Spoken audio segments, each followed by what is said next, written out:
Thailand imposes state of emergency.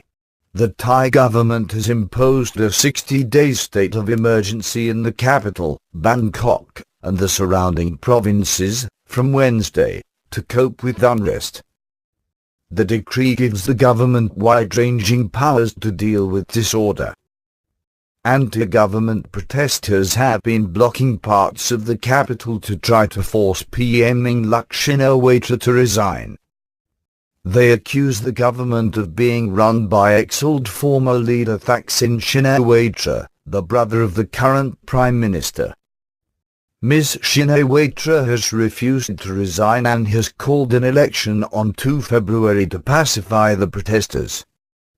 The state of emergency was announced after a cabinet meeting on Tuesday, and comes after a spate of attacks with explosives and firearms on the anti-government protesters blockading central Bangkok, for which the government and the protesters blame each other. On Sunday, 28 people were injured when grenades were thrown at one of several protest sites set up at major road sections in the city. The cabinet decided to invoke the emergency decree to take care of the situation and to enforce the law, Deputy Prime Minister Sarapongto Verchakchaikul said.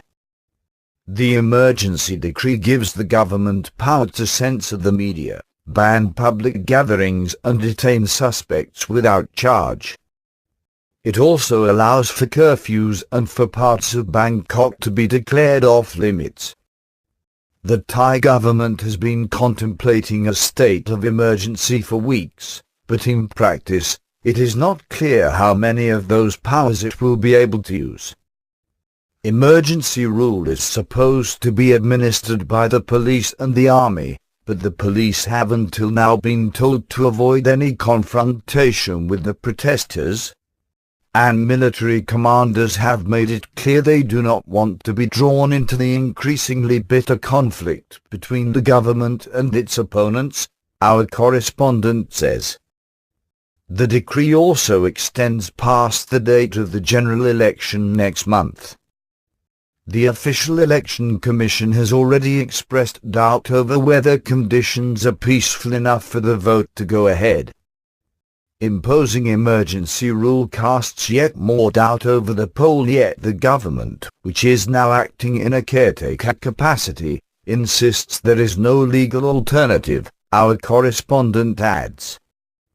The government says that as the Thai parliament has already been dissolved, only a new parliament can choose the next administration.